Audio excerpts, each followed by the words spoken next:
The Two Gentlemen of Verona by Charles Lamb. By Mary Lamb. There lived in the city of Verona two young gentlemen, whose names were Valentine and Proteus, between whom a firm and uninterrupted friendship had long subsisted. They pursued their studies together, and their hours of leisure were always passed in each other's company, except when Proteus visited a lady he was in love with. And these visits to his mistress, and this passion of Proteus for the fair Julia, were the only topics on which these two friends disagreed. For Valentine, not being himself a lover, was sometimes a little weary of hearing his friend forever talking of his Julia, and then he would laugh at Proteus, and in pleasant terms ridicule the passion of love, and declare that no such idle fancies should ever enter his head, greatly preferring, as he said, the free and happy life he led, to the anxious hopes and fears of the lover Proteus. One morning Valentine came to Proteus to tell him that they must for a time be separated, for that he was going to Milan. Proteus, unwilling to part with his friend, used many arguments to prevail upon Valentine not to leave him, but Valentine said, "Cease to persuade me, my loving Proteus. I will not, like a sluggard, wear out my youth in idleness at home. Home-keeping youths have ever homely wits. If your affection were not chained to the sweet glances of your honored Julia, I would entreat you to accompany me, to see the wonders of the world abroad. But since you are a lover, love on still, and may your love be prosperous." They parted with mutual expressions of unalterable friendship. "Sweet Valentine, adieu," said Proteus. "Think on me, when you see some rare object worthy of notice in your travels, and wish me partaker of your happiness." Valentine began his journey that same day towards Milan, and when his friend had left him, Proteus sat down to write a letter to Julia, which he gave to her maid Lucetta to deliver to her mistress. Julia loved Proteus as well as he did her, but she was a lady of a noble spirit, and she thought it did not become her maiden dignity too easily to be won. Therefore she affected to be insensible of his passion, and gave him much uneasiness in the prosecution of his suit. And when Lucetta offered the letter to Julia, she would not receive it, and chid her maid for taking letters from Proteus, and ordered her to leave the room. But she so much wished to see what was written in the letter that she soon called in her maid again, and when Lucetta returned she said, "What o'clock is it?" Lucetta, who knew her mistress more desired to see the letter than to know the time of day, without answering her question, again offered the rejected letter. Julia, angry that her maid should thus take the liberty of seeming to know what she really wanted, tore the letter in pieces, and threw it on the floor, ordering her maid once more out of the room. As Lucetta was retiring, she stooped to pick up the fragments of the torn letter.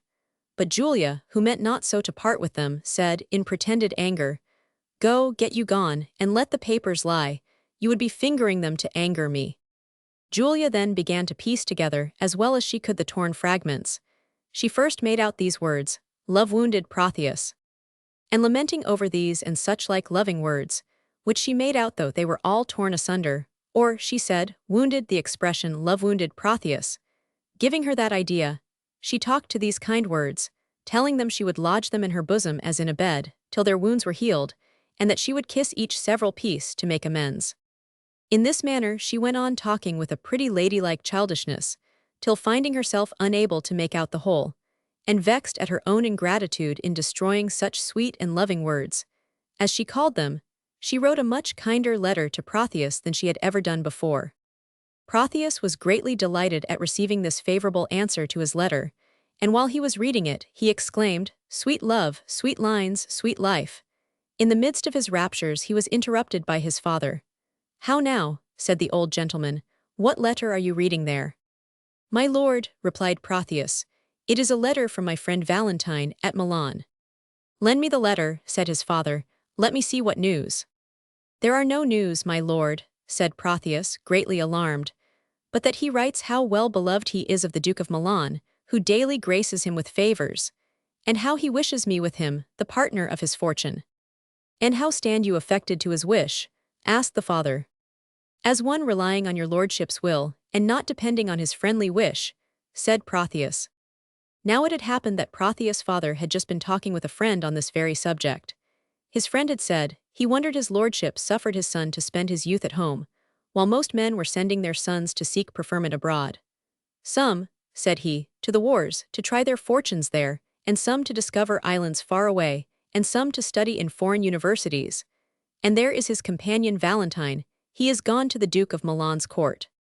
Your son is fit for any of these things, and it will be a great disadvantage to him in his riper age not to have traveled in his youth."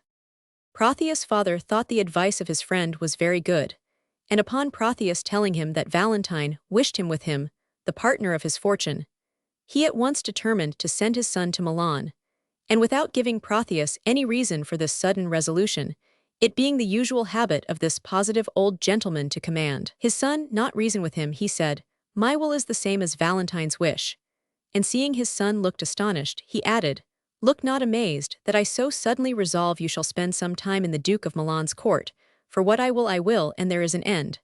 Tomorrow be in readiness to go, make no excuses, for I am peremptory." Proteus knew it was of no use to make objections to his father, who never suffered him to dispute his will, and he blamed himself for telling his father an untruth about Julia's letter, which had brought upon him the sad necessity of leaving her.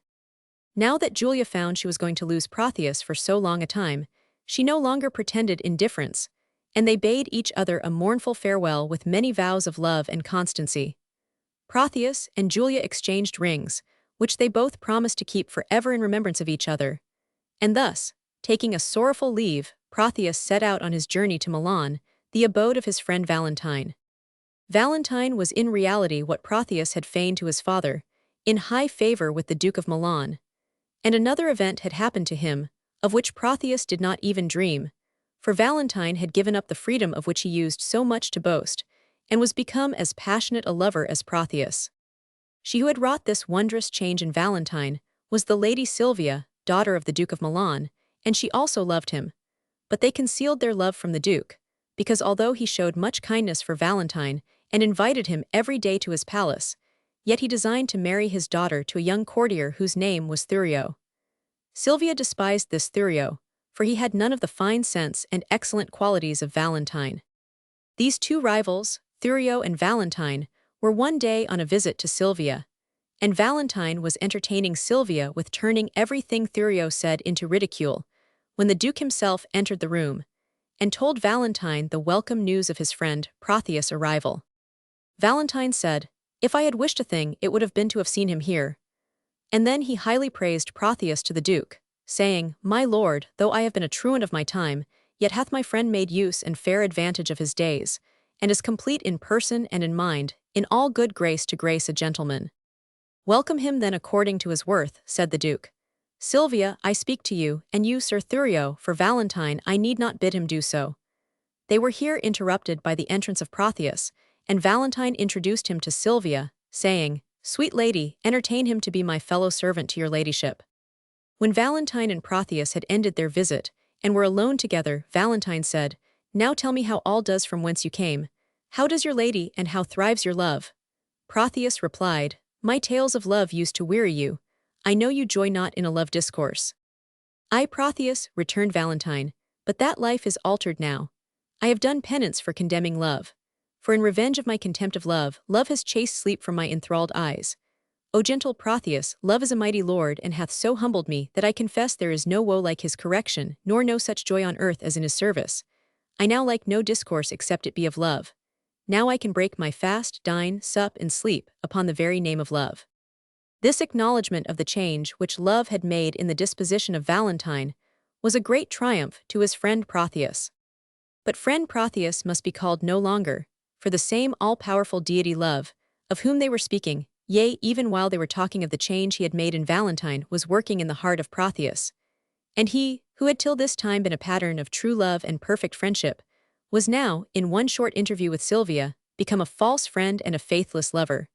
For at the first sight of Silvia, all his love for Julia vanished away like a dream, nor did his long friendship for Valentine deter him from endeavoring to supplant him in her affections. And although, as it will always be, when people of dispositions naturally good become unjust, he had many scruples, before he determined to forsake Julia and become the rival of Valentine, yet he at length overcame his sense of duty, and yielded himself up, almost without remorse, to his new unhappy passion. Valentine imparted to him in confidence the whole history of his love, and how carefully they had concealed it from the Duke her father, and told him that, despairing of ever being able to obtain his consent, he had prevailed upon Silvia to leave her father's palace that night, and go with him to Mantua. Then he showed Proteus a ladder of ropes, by help of which he meant to assist Silvia to get out of one of the windows of the palace, after it was dark. Upon hearing this faithful recital of his friend's dearest secrets, it is hardly possible to be believed, but so it was, that Proteus resolved to go to the Duke, and disclose the whole to him. This false friend began his tale with many artful speeches to the Duke, such as that by the laws of friendship he ought to conceal what he was going to reveal, but that the gracious favor the Duke had shewn him, and the duty he owed his grace, urged him to tell that, which else no worldly good should draw from him. He then told all he had heard from Valentine, not omitting the ladder of ropes, and the manner in which Valentine meant to conceal them under a long cloak. The Duke thought Proteus quite a miracle of integrity, in that he preferred telling his friend's intention rather than he would conceal an unjust action. Highly commended him, and promised him not to let Valentine know from whom he had learnt this intelligence, but by some artifice to make Valentine betray the secret himself. For this purpose, the Duke awaited the coming of Valentine in the evening, whom he soon saw hurrying towards the palace, and he perceived somewhat was wrapped within his cloak, which he concluded was the rope ladder. The Duke upon this stopped him, saying, "Whither away so fast, Valentine?" "May it please your grace," said Valentine, "there is a messenger that stays to bear my letters to my friends, and I am going to deliver them." Now this falsehood of Valentine's had no better success in the event than the untruth Proteus told his father. "Be they of much import?" said the Duke. "No more, my lord," said Valentine, "than to tell my father I am well and happy at your grace's court." "Nay then," said the Duke, "no matter, stay with me a while. I wish your counsel about some affairs that concern me nearly." He then told Valentine an artful story, as a prelude to draw his secret from him, saying that Valentine knew he wished to match his daughter with Thurio, but that she was stubborn and disobedient to his commands, neither regarding, said he, that she is my child, nor fearing me as if I were her father, and I may say to thee, this pride of hers has drawn my love from her. I had thought my age should have been cherished by her childlike duty. I now am resolved to take a wife, and turn her out to whosoever will take her in. Let her beauty be her wedding dower, for me and my possessions she esteems not. Valentine, wondering where all this would end, made answer, "And what would your grace have me to do in all this?" "Why," said the Duke, "the lady I would wish to marry is nice and coy, and does not much esteem my aged eloquence. Besides, the fashion of courtship is much changed since I was young. Now I would willingly have you to be my tutor to instruct me how I am to woo." Valentine gave him a general idea of the modes of courtship then practiced by young men, when they wish to win a fair lady's love, such as presents, frequent visits, and the like. The Duke replied to this, that the lady did refuse a present which he sent her, and that she was so strictly kept by her father that no man might have access to her by day. "Why then," said Valentine, "you must visit her by night." "But at night," said the artful Duke, who was now coming to the drift of his discourse, "her doors are fast locked." Valentine then unfortunately proposed that the Duke should get into the lady's chamber at night by means of a ladder of ropes, saying he would procure him one fitting for that purpose, and in conclusion advised him to conceal this ladder of ropes under such a cloak as that which he now wore. "Lend me your cloak," said the Duke, who had feigned this long story on purpose to have a pretense to get off the cloak. So upon saying these words, he caught hold of Valentine's cloak, and throwing it back, he discovered not only the ladder of ropes, but also a letter of Silvia's which he instantly opened and read, and this letter contained a full account of their intended elopement. The Duke, after upbraiding Valentine for his ingratitude in thus returning the favor he had shewn him, by endeavoring to steal away his daughter, banished him from the court and city of Milan forever, and Valentine was forced to depart that night, without even seeing Silvia. While Proteus at Milan was thus injuring Valentine, Julia at Verona was regretting the absence of Proteus, and her regard for him at last so far overcame her sense of propriety, that she resolved to leave Verona and seek her lover at Milan. And to secure herself from danger on the road, she dressed her maid Lucetta and herself in men's clothes, and they set out in this disguise, and arrived at Milan, soon after Valentine was banished from that city through the treachery of Proteus. Julia entered Milan about noon, and she took up her abode at an inn, and her thoughts being all on her dear Proteus, she entered into conversation with the innkeeper, or host, as he was called, thinking by that means to learn some news of Proteus. The host was greatly pleased that this handsome young gentleman, as he took her to be, who from his appearance he concluded was of high rank, spoke so familiarly to him, and being a good-natured man, he was sorry to see him look so melancholy, and to amuse his young guest he offered to take him to hear some fine music, with which, he said, a gentleman that evening was going to serenade his mistress. The reason Julia looked so very melancholy was, that she did not well know what Proteus would think of the imprudent step she had taken, for she knew he had loved her for her noble maiden pride and dignity of character, and she feared she should lower herself in his esteem, and this it was that made her wear a sad and thoughtful countenance. She gladly accepted the offer of the host to go with him and hear the music, for she secretly hoped she might meet Proteus by the way. But when she came to the palace whither the host conducted her, a very different effect was produced to what the kind host intended. For there, to her heart's sorrow, she beheld her lover, the inconstant Proteus, serenading the lady Silvia with music, and addressing discourse of love and admiration to her. And Julia overheard Silvia from a window talk with Proteus, and reproach him for forsaking his own true lady, and for his ingratitude to his friend Valentine. And then Silvia left the window, not choosing to listen to his music and his fine speeches, for she was a faithful lady to her banished Valentine, and abhorred the ungenerous conduct of his false friend Proteus. Though Julia was in despair at what she had just witnessed, yet did she still love the truant Proteus, and hearing that he had lately parted with a servant, she contrived with the assistance of her host, the friendly innkeeper, to hire herself to Proteus as a page.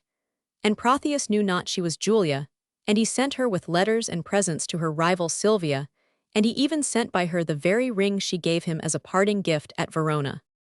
When she went to that lady with the ring, she was most glad to find that Silvia utterly rejected the suit of Proteus, and Julia, or the page Sebastian, as she was called, entered into conversation with Silvia about Proteus' first love, the forsaken lady Julia. She putting in, as one may say, a good word for herself, said she knew Julia, as well she might, being herself the Julia of whom she spoke, telling how fondly Julia loved her master Proteus, and how his unkind neglect would grieve her.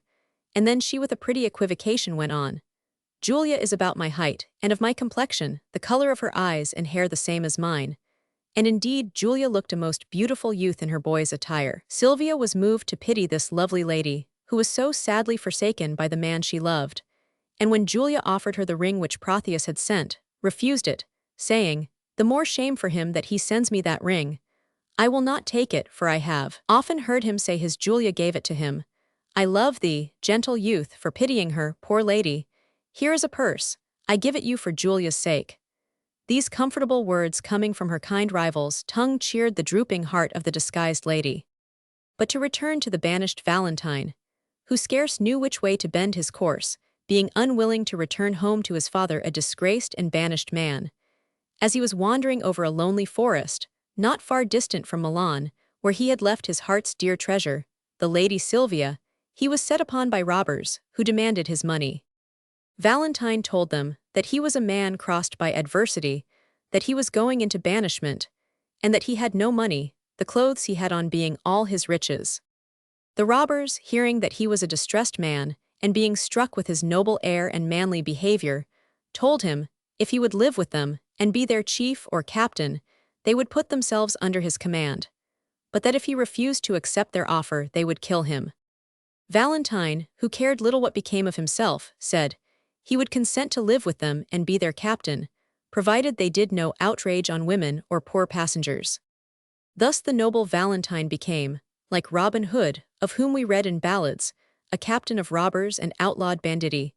And in this situation he was found by Silvia, and in this manner it came to pass. Silvia, to avoid a marriage with Thurio, whom her father insisted upon her no longer refusing, came at last to the resolution of following Valentine to Mantua, at which place she had heard her lover had taken refuge. But in this account she was misinformed, for he still lived in the forest among the robbers, bearing the name of their captain, but taking no part in their depredations, and using the authority which they had imposed upon him in no other way than to compel them to show compassion to the travelers they robbed. Silvia contrived to effect her escape from her father's palace in company with a worthy old gentleman, whose name was Eglamour, whom she took along with her for protection on the road.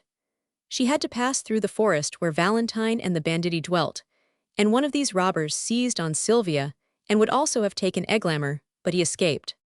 The robber who had taken Silvia, seeing the terror she was in, bid her not be alarmed, for that he was only going to carry her to a cave where his captain lived, and that she need not be afraid, for their captain had an honorable mind and always showed humanity to women. Silvia found little comfort in hearing she was going to be carried as a prisoner before the captain of a lawless banditti.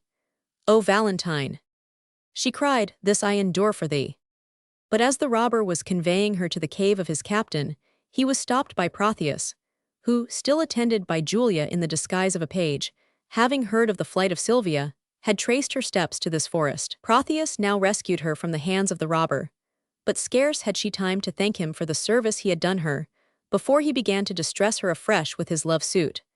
And while he was rudely pressing her to consent to marry him, and his page, the forlorn Julia, was standing beside him in great anxiety of mind, fearing lest the great service which Proteus had just done to Silvia should win her to show him some favor, they were all strangely surprised with the sudden appearance of Valentine, who, having heard his robbers had taken a lady prisoner, came to console and relieve her. Proteus was courting Silvia, and he was so much ashamed of being caught by his friend, that he was all at once seized with penitence and remorse, and he expressed such a lively sorrow for the injuries he had done to Valentine, that Valentine, whose nature was noble and generous, even to a romantic degree, not only forgave and restored him to his former place in his friendship, but in a sudden flight of heroism he said, "I freely do forgive you, and all the interest I have in Silvia, I give it up to you." Julia, who was standing beside her master as a page, hearing this strange offer, and fearing Proteus would not be able with this newfound virtue to refuse Silvia, fainted, and they were all employed in recovering her. Else would Silvia have been offended at being thus made over to Proteus, though she could scarcely think that Valentine would long persevere in this overstrained and too generous act of friendship. When Julia recovered from the fainting fit, she said, "I had forgot, my master ordered me to deliver this ring to Silvia." Proteus, looking upon the ring, saw that it was the one he gave to Julia in return for that which he received from her, and which he had sent by the supposed page to Silvia. "How is this?" said he. "This is Julia's ring. How came you by it, boy?"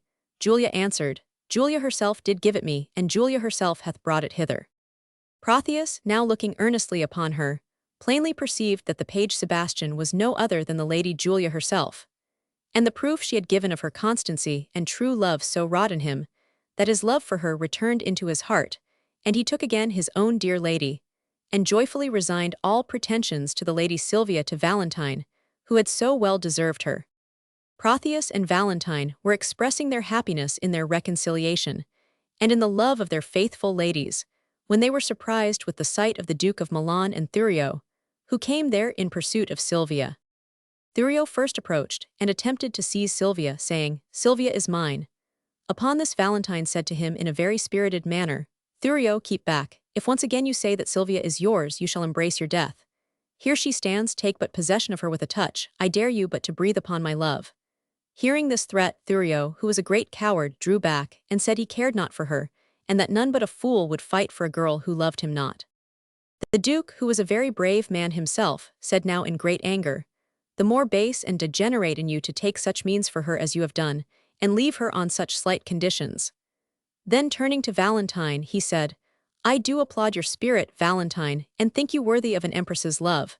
You shall have Silvia, for you have well deserved her." Valentine then, with great humility, kissed the Duke's hand, and accepted the noble present, which he had made him of his daughter with becoming thankfulness, taking occasion of this joyful minute to entreat the good-humored Duke to pardon the thieves with whom he had associated in the forest, assuring him that when reformed and restored to society, there would be found among them many good and fit for great employment. For the most of them had been banished, like Valentine, for state offences, rather than for any black crimes they had been guilty of. To this the Duke readily consented, and now nothing remained but that Proteus, the false friend, was ordained, by way of penance for his love-prompted faults, to be present at the recital of the whole story of his loves and falsehoods before the Duke. And the shame of the recital to his awakened conscience was judged sufficient punishment, which being done, the lovers, all four, returned back to Milan, and their nuptials were solemnized in presence of the Duke, with high triumphs and feasting.